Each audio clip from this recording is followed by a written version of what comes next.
Ladies and gentlemen, welcome to another episode of Stuck in the Middle podcast. I'm one of your hosts, Uncle AK. If this is your first time watching, welcome. If you are a recurring listener, thank you again for listening. If you haven't subscribed, please click that subscribe button at the bottom to get a ringer every week for every episode we release. Again, you are watching and listening to Stuck in the Podcast, a platform for entrepreneurs, innovators, and creators of African descent. Here's stories and ideas, experiences, and advice on breaking the mold. This episode is brought to you by our online store. Your support means a lot to us. Please visit stuckinthepodcast.com to shop Stuck in the Middle podcast merch. Thank you again to returning listeners and watchers. This is very important to us because you rock with us. If it's your first time again checking us out, welcome. Please let us know what you think about our podcast. Hashtag SITM podcast on Twitter, on Instagram. Give us some, send us some questions. We have the couch talk, which is popping.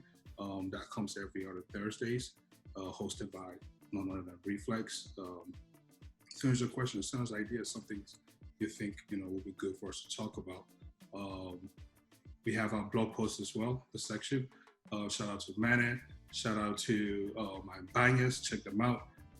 They've been sharing dope blog posts out there as well. And shout out to Chuchu, my little sister, she just wrote a dope piece on Black Lives Matters, and right now it's very important. So check that out. Shout out to Palm Wine Central, the podcast, powered by Stuff in the Podcast. And again, I already said shout out to my Banya, and shout out to Now You Know as well. All podcasts powered by Stuck in the Podcast. Ladies and gentlemen, today I always sit in the building because normally, we'll be in the studio, but today with me, live on Zoom, she is the founder of MQ Events LLC and the co-author of a children's book, My Hair is My Crown. Again, it's a beautiful book, My Hair is My Crown, a representation of brown girls and boys all over the world to love and accept their hair. Ladies and gentlemen, please help me welcome Michaela Turay to Stuck in Middle Podcast. Welcome, Michaela. How you doing? I'm great. Thank you for having me. Yeah. Let's get right into it. Who is Michaela? For those who don't know, who is Michaela? I'm just a Black girl out here living in excellence, living, my best version, the best version of my life, rather. I am an entrepreneur. I am a mom. I'm a daughter. I'm a sister. I'm a friend. And most importantly, I'm a child of God. So hey, that's who Michaela is. That's very important, child of God. We're talking earlier, you said, you were born in Sierra Leone. Yes. Shout out. Were you, at what age did you come to America? I'm sorry? At what age did you come to America? Oh, at what age? So I moved to London when I was 11. Mm-hmm. There for a year, and then I moved here when I was 12. Ah. And how old are you now, if you don't mind me asking? You don't have to answer that, JK. I'm old enough. So give us a little bit about your background, education, leading to okay, so I went to Bowie State University. I studied psychology, and I went to Rutgers University, and I studied social work. So I have my master's in social work, and I am currently working towards my licensure to be a licensed social worker. They say social workers, they study a lot, but they get paid less. What say you to that? I think that I hear that a lot, actually, and I feel like, to me, it's what makes you happy. I don't think an amount of money should be held over a profession. It's what makes you happy. If you feel like it's something that you wake up to do, it's gratifying, it's rewarding, you change people's lives, I think that's what should matter. Because money doesn't really make you happy. Yes, it gives you freedom to do a lot, but it really doesn't make you happy, because you look at, people who do have money and they still, kill themselves, so money really isn't the key to happiness, really, to me. Waking up in the morning knowing that people's livelihood is in my hand. Like, I have to wake up to make calls or, reach out to the state to advocate on my clients to get, a home to stay, or, food stamps, things like that. To me, that just, keeps me going. And I think that's important to know. So to me, it's not about the money. I'm comfortable. I make enough. Mm-hmm. I have everything I need. I mean, of course, we all want more as we grow older and things like that. We want more of, everything. But I think that I'm comfortable with knowing that I can make a difference in my community or make a difference in someone's life. Mm-hmm. Man, that is great. You are the founder of MQ Events, LLC, and you just spoke to us about, being a social worker. At what point did you decide that, okay, entrepreneurship was it? You wanted to branch out into entrepreneurship, right? At what point did you feel like, I have talent. I have talents, not just talent, but talents. It just happened actually in my industrial and organizational psychology class at Bowie State undergrad. I had a professor, Dr. Ingram, who just one day said, a lot of you don't know how great you are. A lot of you will by default become, entrepreneurs. And I always go back to that. I mean, of course, I never thought, I'm going to, start my own business down the road, write a book. I always wanted to write a book actually, but I never was encouraged to, because of course, being African, my mom's like, you're not going to make money writing books. What are you doing? Mm-hmm. But I enjoyed writing, so I just did it for fun. I never thought, I never thought I would ever, do it. And it was so random how everything happened. But I never, thought to myself, I'm going to go to school, I'm going to major in business, or I'm going to be a businesswoman. Nothing. I have no education in business, none whatsoever. But I just know that my skills are, most people who are in business probably don't have my skills. And that is, me being extremely organized, crossing all my T's, dotting all my I's. I'm just really, particular about certain things, which I think every business person needs to have. And everything else, I feel like you can learn as you go along. And that's really how we came along. I had an eye for, nice things, anything decor, I love. I would be at the store just looking at home stuff or florals or just setting up tables. I enjoyed doing little things like that at home. And I was always that person my friends would come to and ask, what do you think I should do for my birthday? And I would give ideas. And then, one day someone said, you should do this. I'm like, what, you're right. I should do this and get paid for it. And so I did my research. And yeah, that's how MQ Event was born. And how old is it now? MQ Event is going on 3 years, actually. Yeah, 3 years we're going. Man, like 3 years ago, well, just last year, right? You were able to be out at this, like today, right now, it's 2:18. We're recording. What is Saturday at 2:18? You're probably outside, setting up for some event, a wedding, bridal shower, baby shower. The baby shower, same thing, right? Yeah, same thing. Some event. But today you are at home because of of the lockdown or quarantine or whichever. How's COVID impacted MQ Events? Oh gosh, it's impacted it a lot. As you said, I mean, we're in summer and people usually will be, celebrating graduations, events of loved ones, and it really has impacted it. But you know what? I think that I've grown enough to have my clientele, and I had events that had to be postponed, which is fine. I mean, I think safety is important. So I'm just glad that, nothing really has changed. It's important too when you go into business to have things to protect yourself, just in case things like this do happen. You can always go back to something that holds both you and your clients accountable, which is that piece of document contracting. Right. So I wouldn't say I'm affected negatively. Of course, we all want events, we all want to keep going and stuff, but I think safety is more important to me, and there's always more events to come. So as long as I'm safe, my clients are safe, that's the most important thing for me. I think what's for me will be, and I'm just looking forward to a safer summer or safer, celebrations or seasons to celebrate more. In this period of COVID, being that you've been at home, what are some things that you've seen, right? Some things that you've looked back and learned from, something that you didn't see before, you've looked back and learned from, or some ways that you plan on improving, as an entrepreneur. Definitely appreciation for family, appreciation that I know God, because my family really, I just knowing how important just having your family is, having your friends. A lot of people lost a lot, but I cannot say that I lost anything. I mean, I'm still working, again, going back to that profession that people say, oh, they don't pay, but we're more than ever needed now, in this period.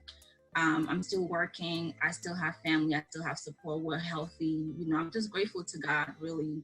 I don't think there's, and not to say that I had to be faced with a problem for me to really, appreciate God's presence in my life, but I feel like my relationship with him has gotten significantly, I don't know, it's just amazing. And I'm just grateful to God that really I wasn't affected much by COVID, if that's safe to say. Mm-hmm. Yeah. You just mentioned that during this moment, right? During this moment, a lot of people need social workers, right? What are some ways that you tell your clientele to adapt to the changes that come with these times? Just resources, knowing what's available to you, because there's so many resources out here that people don't have access to. So for my client, it's really, if you don't have any information, like, let me know. I can help you. I can research for you. So I think because I work with a underserved population, it's important for me to be very resourceful, because they come to me with a lot, especially for those who are, in Section 8 housing or on food stamps and DSS is closed, or they need recertification to get their services going. So just being knowledgeable about the resources that are out there, because there were a lot of policies that were implemented to protect people, whether it's to stay at home and not having to worry about mortgage and not have to worry about paying their light bills or whatever other bills that, is mostly needed for someone to stay, in a safe environment. So just, having access to resources for my clients would be like the go-to thing for me. Right, man. Having access to food, pantries, things like that. That is great, because I wouldn't even begin to imagine what would be happening if right now, God forbid, we don't have jobs, right? What we'll be able to do. We can't even survive on that stimulus check. If they say the government's supposed to run that, let's say once a month or say twice a month, right? Or how long would they be able to do it? How long can people be able to survive on that? What advice do you have for young girls or boys who want to go into social work, who wants to, get into mental health? What advice do you have for them? Make sure it's something that you love. You have to do what you love. I mean, don't get me wrong. There are times where I've gotten into my own head. I'm like, no, is this what I want to do? I feel like I can be doing so much more. Or even hearing my family members saying, like, you are capable, you're more than capable, you can do so much. But I don't know, I just love what I do, because one, it's a field that needs people who are compassionate, who are caring. And sometimes I see myself caring a bit too much, but it's who I am. And I'm like, God made you this way for a reason, and you're in a field where you can actually feel needed, not for your own, motives, but because you just naturally love helping people. And it's crazy because most of my clients cannot read or write, so I pretty much have to help them or verbatim spell out things for them and like type it. And I can, whether it's me having to do it for them and then just having them sign. And to me, it's like I've been blessed to be, a foreigner, come to this country and go to school. And I've, made quite good use of that. And to be able to be in a position where I can help people do, just the regular things that they're supposed to do. Mm-hmm. It's a blessing, and it makes me feel good. So I would say to a young boy or girl who would like to get into social work, just make sure it's something you love and don't do it for money. Mm-hmm. Do you think they're underpaid? Do I think social workers are underpaid? I think that, yes, I don't think that the value of social workers, that people don't know the value of social workers. Yeah, I think people don't quite know the value of social workers. Are we underpaid? I wouldn't say, because there are jobs, there are positions that people can hold. Once you are licensed and have the appropriate credentials, you will get paid, depending on what company you pay for, what organization you work for, rather. But I wouldn't say we're underpaid. I think we're undervalued. Going back to MQ events, what does the future hold for MQ events? First part question, and I'll let you answer that first. What does the future hold for MQ events? What does the future hold? There's so much we can do with event planning. I like writing, so I think I want to get into blogging. That's something I actually wanted to get into over during COVID, just to have a blog and write about, how couples can cope with things like, COVID, pandemic, or even, spending issues, because one of my roles as a planner is to help save my clients money when it comes to spending, come down on their budget. That's why the first thing when a client comes to you and say, I'm getting married, or I'm having an event, and this is what I want, first thing I say is, what's the budget? Because I don't want you to overspend. That's my job. So I think that, just having a space where people can learn, and of course, I'm in the process of learning more about, negotiating skills or ways to save money, help your clients save money. It's not always about money. Yes, but you're going to get paid. I mean, I'm not saying I'm not going to get paid for my work, but I feel like, outside of it being such a lucrative market, you also have to go in it be a human being, I'm not out here to eat people's money. I'm out here to help you out, because sometimes we can be impulsive with our spending, and, we don't have to spend too much. There are ways to kind of, put your needs out there and still get your money's worth without having to go into savings or go into, bankruptcy or anything like that before you even start a life with someone. So I think that it's important for, some kind of, information or resource to be out there that planners can give their clients on how they can save money while still having the luxurious wedding that they want. What is one misconception about event planners or designers? One misconception, what would I say?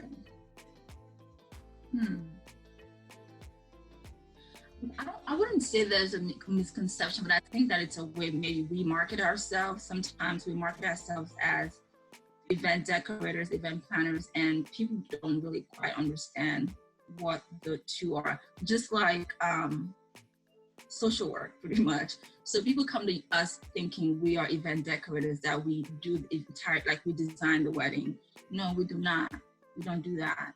I think that would be the one misconception, if anything, that people have about event planners, that planners are not important. Like they can have like their aunties and uncles, plan an event, and not actually needing a professional to do it, which I think is crazy, because you do need a planner, because you don't have the time. It gets overwhelming. Someone who's actually not a family member, or not a friend, who can help you say, hey, so this is your budget, and this is where we are, this is what you want, but what you want really doesn't go with your budget. So what are you willing to cut down to get what you really want that can still save you and keep you within your budget?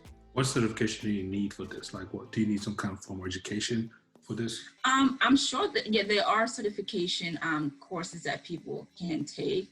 I just love research, and I can research just about anything that I want to, and my knowledge, or my whatever my knowledge and some skills that I apply to my event planning business are just from, interning, or just having a mentor that is also a planner that's been doing it over 10 years. Mm-hmm.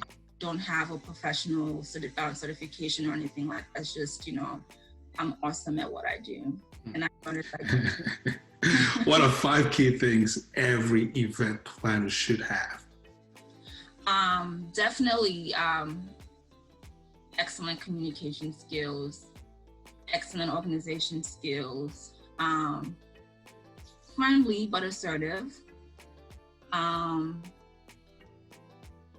I think just, being anchored in the word, because really it drives you crazy. If you don't have the patience, people will drive you crazy. So, and definitely you need lots and lots and lots of patience, lots of it. I like how, those two last points got to do with patience, because someone like me, I'll go crazy. I don't have patience at all. Let's switch pace. Let's talk a little bit about a book. You're an author. You're co-author with your daughter, Quinie. Yay! My Hair is My Crown, Yes. a new children's book that depicts the beauty of hair bonding. That depicts the beauty of bonding that takes place between a mother and daughter during the hair bonding process, from wash day to styling. Those words sound like they were particularly picked, right? Please explain that sentence and tell us, what does it feel like, one, to be an author? Two, how did it come about? And three, being a co-author with your daughter. Just the whole. It just happened. This was actually supposed to be a birthday gift. It is a birthday gift to my daughter.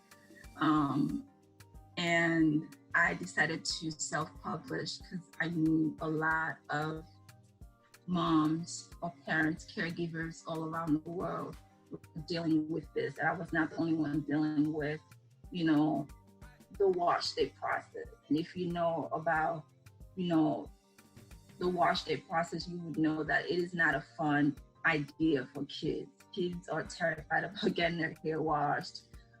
It's just not a fun process for them. So I tried to make it fun and, interactive, and just kind of enjoy the moment, just the process, and teach her along the way about the importance of taking care of her hair, using the right product and just embracing her natural hair.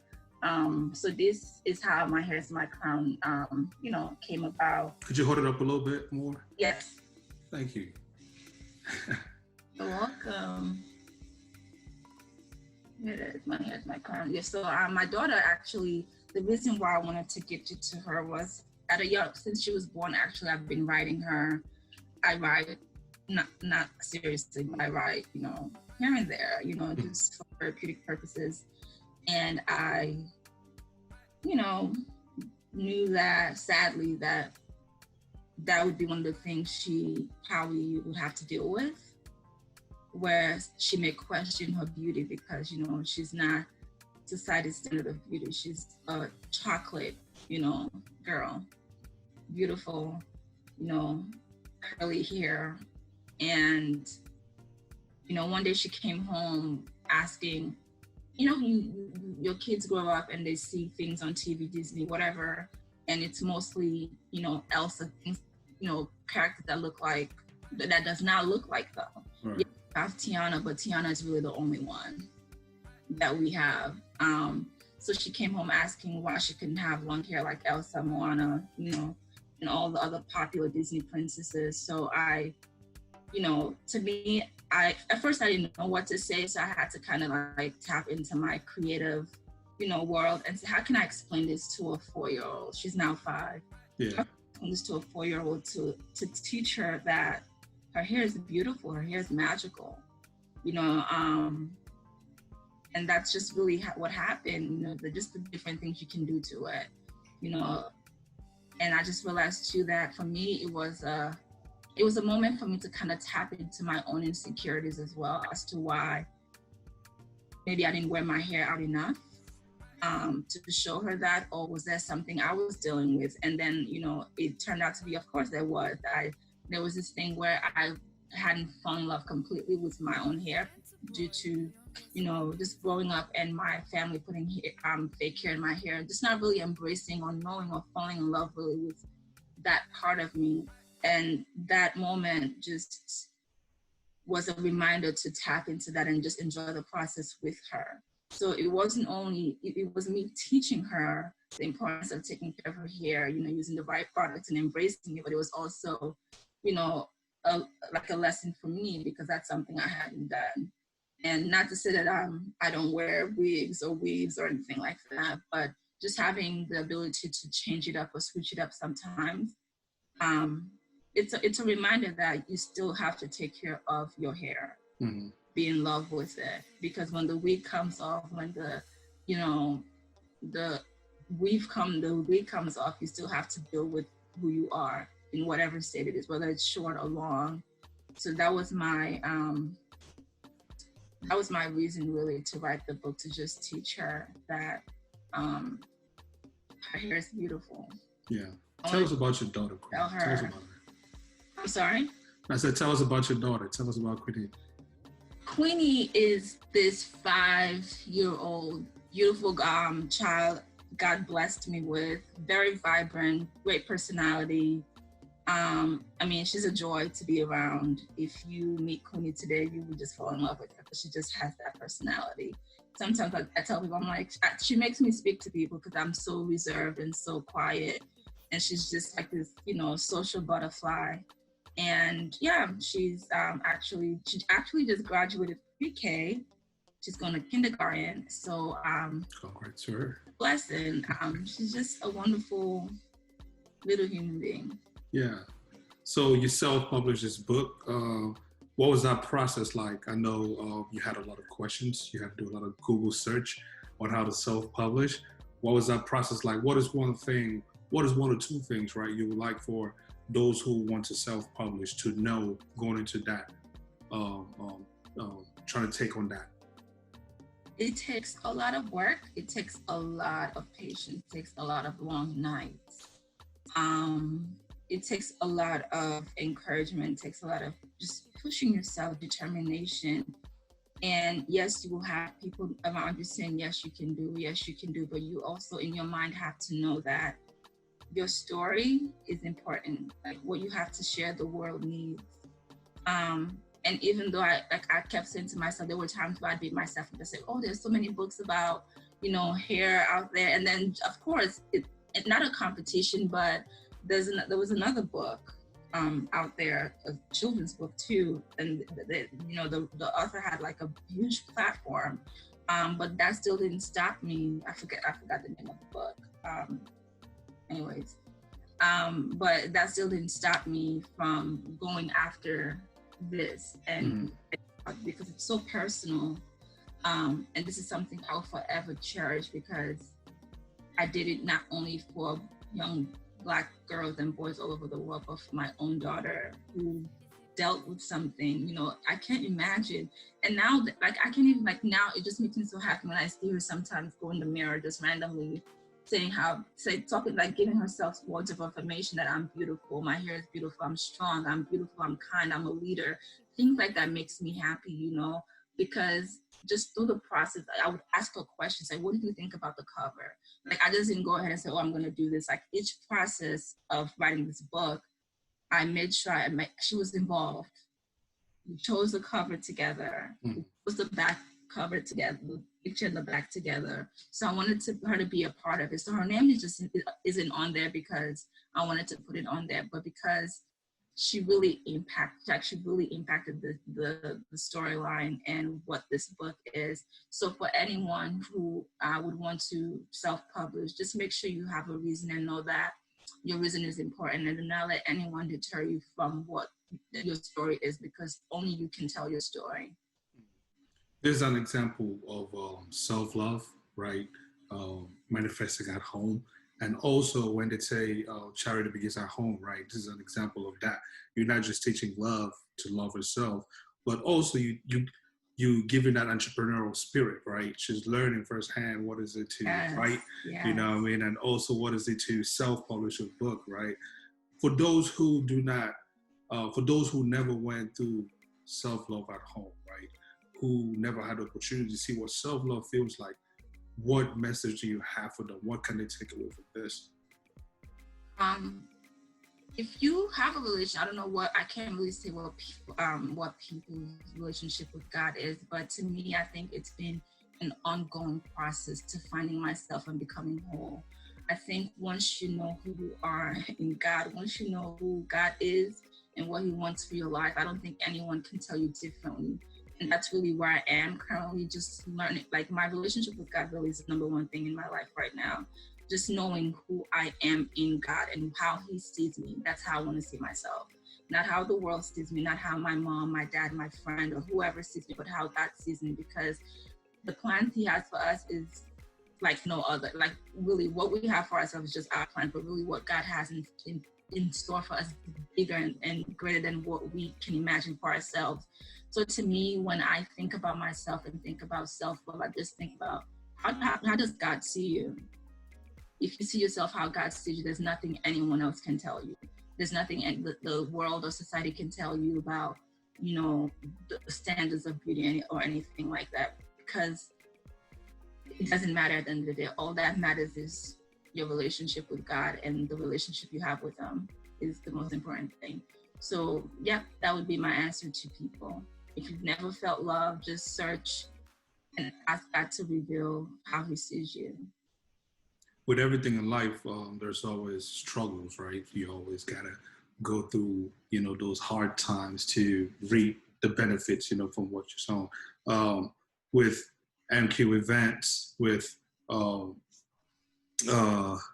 drawing blanks here. With, my hair is my crown. With being a social worker, a family woman, a God-fearing woman. One, how do you juggle all of this?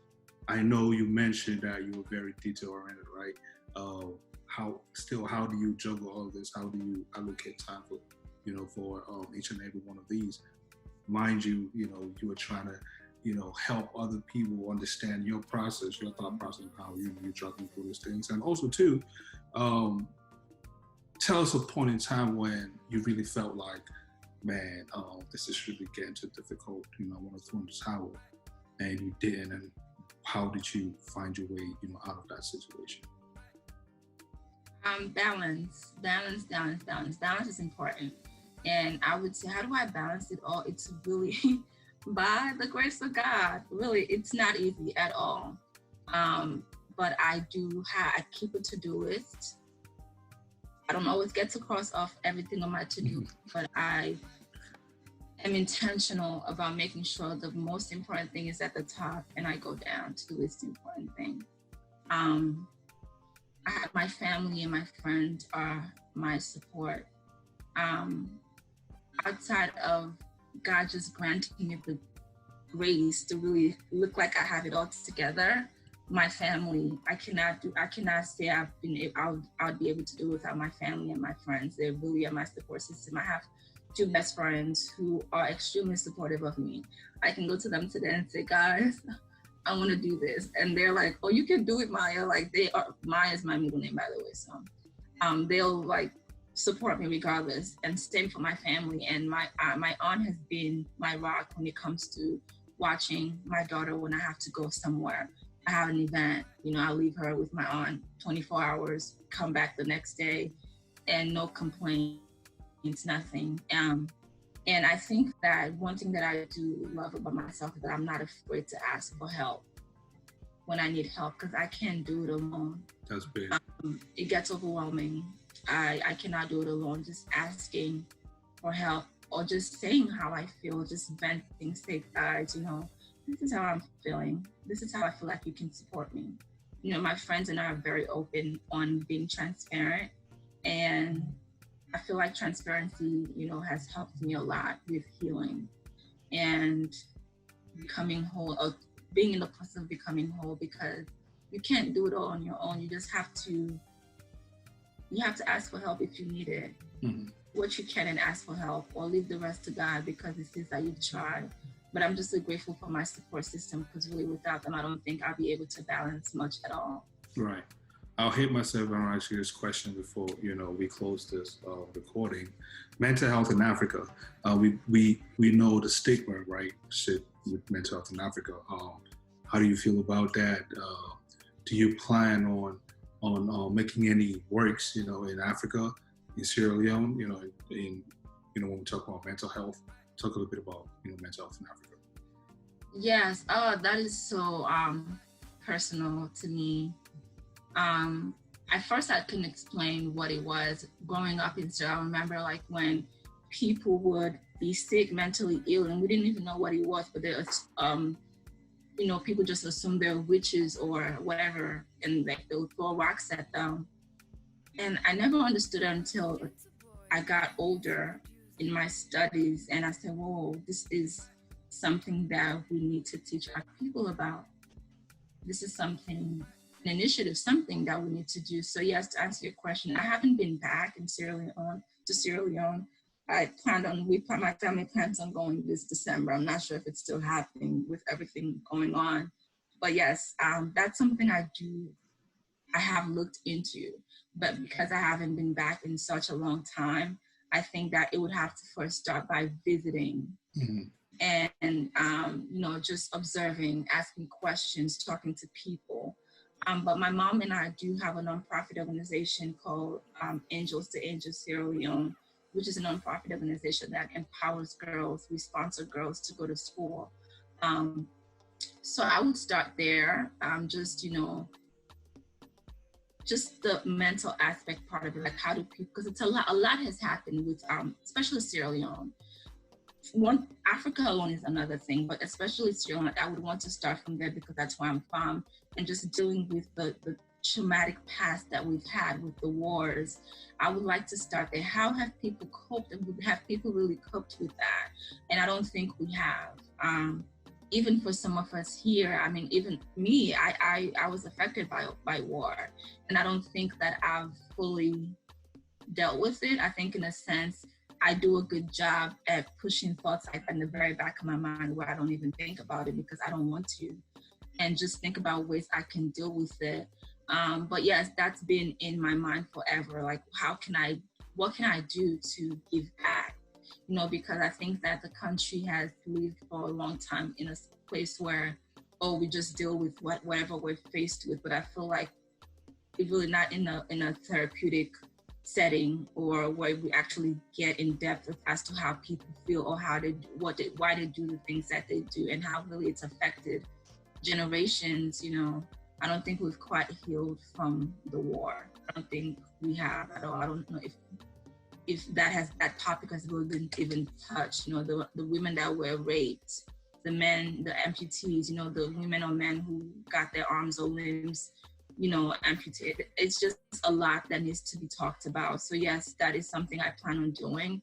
I just haven't been yet, so I can't really say how I plan on going about it. But that's a start. A way to start is for me to go back and just see and talk to people. And last question to close out. You mentioned a little bit about going back in December, but due to the recent events of COVID, you're not quite sure how that would look like, right? Right now, with everything, how do you see yourself, moving on with all your dreams post-COVID, right? You'd be not sure what the normal is. So I guess my question is, what is the new normal for you? My new normal for me, I think my new normal, I actually never thought about it like this. I would say really getting more in the word, if I can be completely honest, because really, I just want God to order my next steps. Like, there's so much I want to do, but what if that's not God wants? What if that is not what God wants for me? So I think for me, it would be really just being so soaked in the word for me to really just hear God's revelation and say, where he comes from, that, okay, this is what I want you to do next, So a new normal for me, really nothing has changed for me. I'm still working. I'm still a mom. I'm just waiting for the state to tell us what's going to happen with school, but nothing really will change. As far as my dreams of wanting to do more, or traveling, or maybe writing another book, or promoting this book even more, I just have to play by ear and see, but it doesn't change. The ideas are still coming in. I'm still writing them down. I'm still praying over them, and really praying over them is really for God to really reveal to me what my next step is. Amen to that. How can people reach you on social? How can people connect with you? Learn more about MQ events, learn more about the book, buy the book, all that good stuff. So for the book, I'm at info@myhairismycrown.com. Well, www.myhairismycrown.com for the book. And on Instagram, my personal page is _more Michaela. That's _MOREMICHAELA. MQ Events is _MQ Events LLC. And yeah, everything that people need to know is on there. Michaela, appreciate you for your time today, for joining us to talk about MQ Events and talk about your being the co-author of My Hair is My Crown. Could you please hold up that book one more time for the viewers to see? That's a beautiful cover. Thank you. Glossy or no? Thank you. And we also have pins. It's on the website. It's just oh, nice. And all that is going to be right here at the bottom of the show notes, so you get definitely. Yes, absolutely. And we also have tote bags on the website. So for more information, just visit us at myhairismycrown.com for more on everything My Hair is My Crown. You heard her. Everything My Hair is My Crown. Visit her shop. Buy the book, shop, the pins, everything. You've been listening and watching Stuck in a Podcast, a platform for entrepreneurs, innovators, and creatives of African descent. Hear stories, advice, experiences on how to break barriers. If you're a returning listener or your first time watching, hit that subscribe button if you haven't to get ringers. Follow us on all social platforms at SITM Podcast. The website is sitmpodcast.com. Shop our merch, read our blogs. That's how we drive this thing. Again, Michaela, thank you for joining us. Of course, thank you for having me. Yeah, good luck in all your endeavors. Keep doing your thing. This is Stuck in a Podcast, and we are